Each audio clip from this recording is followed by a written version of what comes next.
He lives across the street from a home that was purchased by an LLC for $40 million, just to give you an idea of the wealth in Tony Blinken's bank account. Where did it come from? It came from, in many ways, a company called West Exec Advisors, where the Obama foreign policy team cooled their heels during the Trump administration. West Exec Advisors markets itself as a boutique consulting firm, and what they do is they help shepherd deals, hump in deals for the arms industry, for spy tech firms. Jen Psaki, who's now an MSNBC host, former press secretary, she got a deal through West Exec to consult for an Israeli spy tech company. And they would use their connections to make money for the arms industry, the spying industry, the same industries that are cashing in on the assault on Gaza and the Ukraine proxy war, which Tony Blinken and his team are supporting. And there's someone I've had direct encounters with, Matthew Miller at the State Department.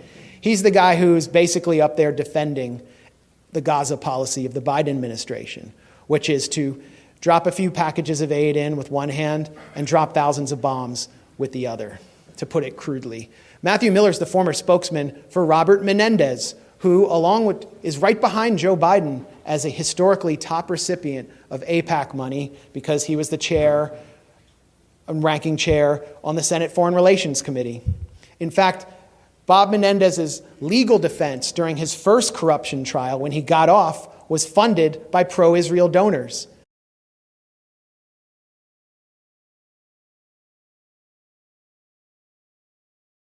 What we also have to remember is that Robert Maxwell had a very close friend, commencing from, I believe their friendship began in the 1950s, Samuel Pissar. Samuel Pissar is a French-born Zionist who was Robert Maxwell's lifelong confidant, and he became John F. Kennedy's advisor back in the 1960s. It brings us to present day because he has a stepson who has been selected by Joe Biden as the Secretary of State, namely Antony Blinken.